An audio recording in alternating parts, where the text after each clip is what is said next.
Imagine it's 2.8 million years ago. The first Homo sapiens, man and woman, exist. They are animals, like all the other living creatures on the planet. There is no such thing as rape. When it's time to mate, they mate. Moods and feelings have nothing to do with it. But what did exist? Gender roles. The man is notably bigger than the woman. His muscles are larger. He can lift easily what the woman can barely budge. They live in a cave now, but it wasn't always that way. It didn't take long for the pair to realize that wandering through the wild jungle was very dangerous, and the woman was slower and weaker than the man. Slower and weaker than the many predators sitting above them on the food chain. So the man was immediately the provider. But this wasn't set in stone. If the man left the cave to go hunt, what would have stopped the woman from leaving the cave and go hunt in the opposite direction? Self-preservation. The very first man and woman had an arrangement. The man fed the woman. The man risked his life every single time he left the cave to feed them both. If he was only feeding himself, he could have spent less time in danger, caught smaller game or less game in general. But he had a need, a biological imperative built into him like every other animal in the history of our planet. He needed to mate. There was no other explanation for why two people who could not communicate would stick together, especially when one was strictly a liability. The first man could have extended his own life and lived out his days alone like a king of the jungle. Nothing holding him down, new discoveries every day. And the first woman could have left the cave on her own and proved to the man that she didn't need him by going out into the jungle and finding her own food. Independence was well within her grasp, as long as she was willing to risk death to have it. Gender roles. There, 2.8 million years ago, men and women had an understanding. Men were better suited to hunt and protect. Women were there to eat food and roll over when the man was in the mood. It was primal, but it was pure. It was beautiful in its simplicity. Then, when the woman got pregnant, she took on a new role. She was the mother. She carried and gave birth to children. She fed them. She watched over them and trained them in their prepubescent years. She raised them. She taught them how life was meant to be. At a certain age, if the child was a boy, the father took over and taught his son to move through the jungle and hunt. But if the child was a girl, the mother continued to raise her to understand self-preservation and why the roles were decided the way they were. If a little girl had delusions of being like her daddy, she snuck out into the jungle and died. She was a lesson to future generations of women. But even when men died, as they often did, the roles stayed the same. Boys grew up understanding that their life purpose was providing for the family or for the tribe, and his only compensation for this was the gift of a wife who would eat the food he caught and roll over when he was in the mood. There was no misogyny. There was no sexism. There was the way things were because that was the way things had to be to survive. For millions of years, this was burned into the DNA of our species. One thing that I implore you to consider, though, is this. Women have always raised the daughters and the sons.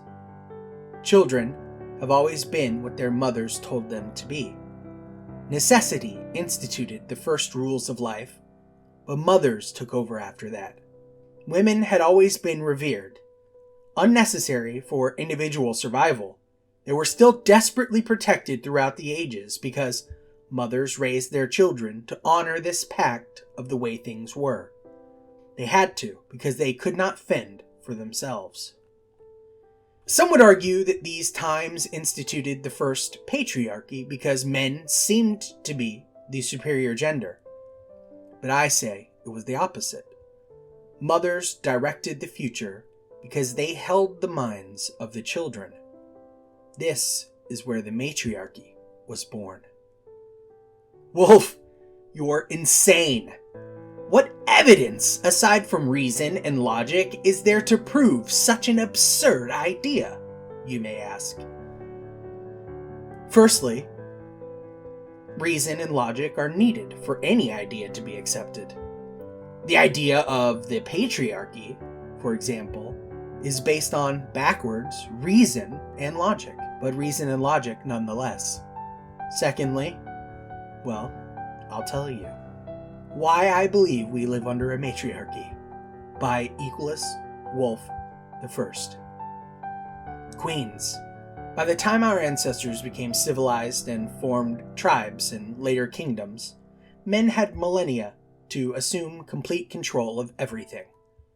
Women, being all but useless aside from being able to weave baskets and pick berries, would have had no autonomy if there was a patriarchy setting into place.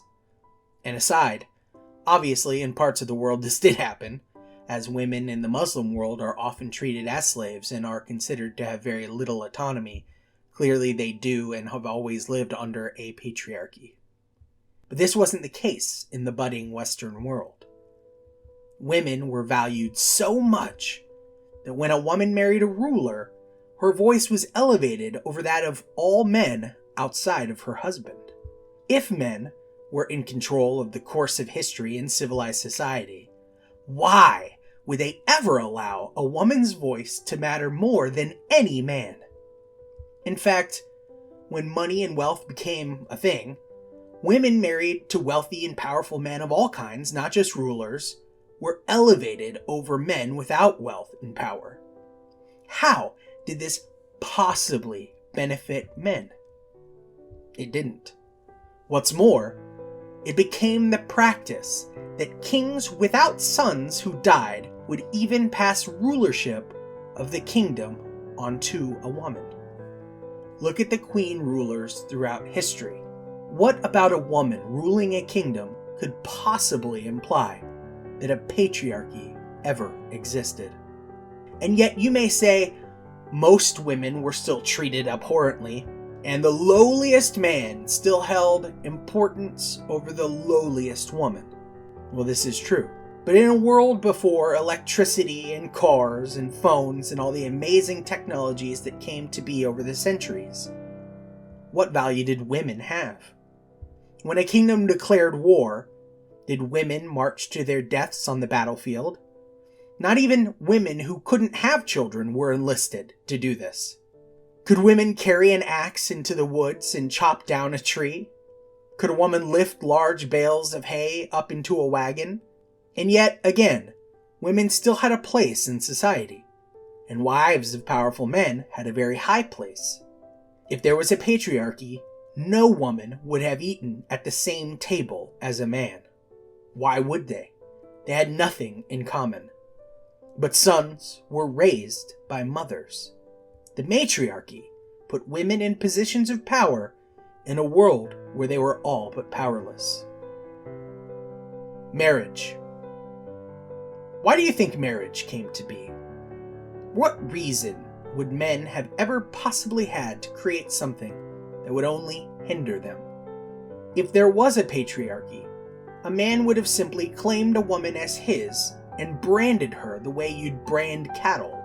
Without marriage, a man would be free to brand as many women as he wished. Instead, women were given a system that supplied them with wealth, power, and position in society.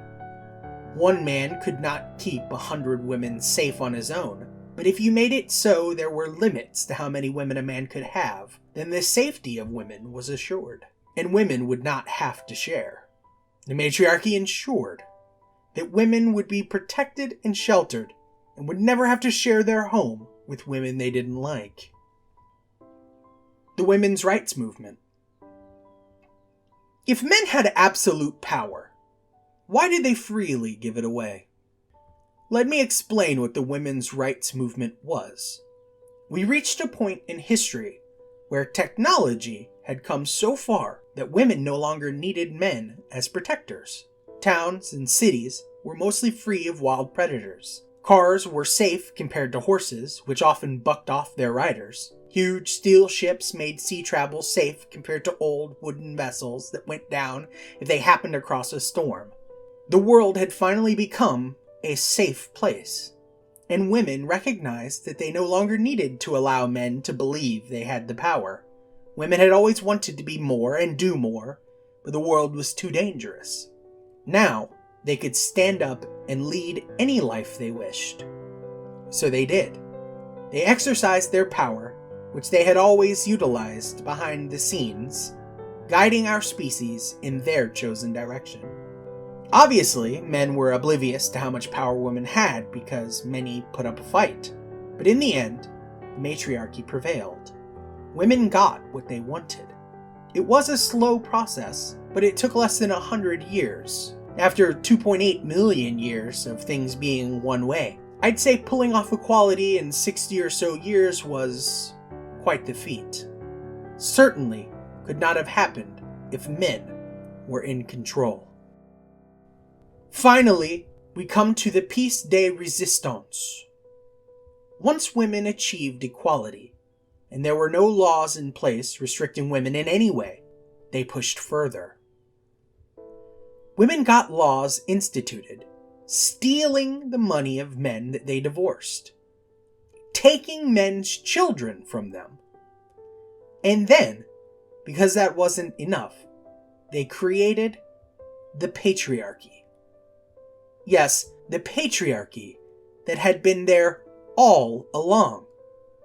You see, it's like when someone cheats on their partner, but then accuses their partner of cheating, only that would be out of guilt. The patriarchy is a purely diabolical piece of work. If you convince the world that men had not only been in control the entire time, but that they had oppressed women throughout all of history, well, then you could justify pretty much anything, couldn't you? The greatest trick the devil ever pulled was convincing the world he didn't exist. And so it was with the matriarchy. Women sitting around fires and dinner tables throughout history, laughing at how stupid men were to believe they had any control. Men have always been dumb. Women have always been manipulators. Why would anyone assume that men were ever in control? So if you actually sat through all of that, firstly, I'd like to say thank you very much. I know that it probably made you cringe quite a bit, but your support is well appreciated. I just want to clarify here as I end that I don't actually believe that there is a matriarchy, okay? I don't believe there's a patriarchy, and I think people who talk about the patriarchy are off their rocker, okay? And it would be off your rocker, I think, to say that there is a matriarchy. However, if you had to choose which was more realistic, I would say that it's far more realistic to believe that women have been in control. The people who are in obvious power are rarely ever in power. It's just how the world has always worked. And it makes too much sense that the patriarchy is a construct created to further the feminist agenda. That is real. And it's scary. Where we're headed, it's really scary.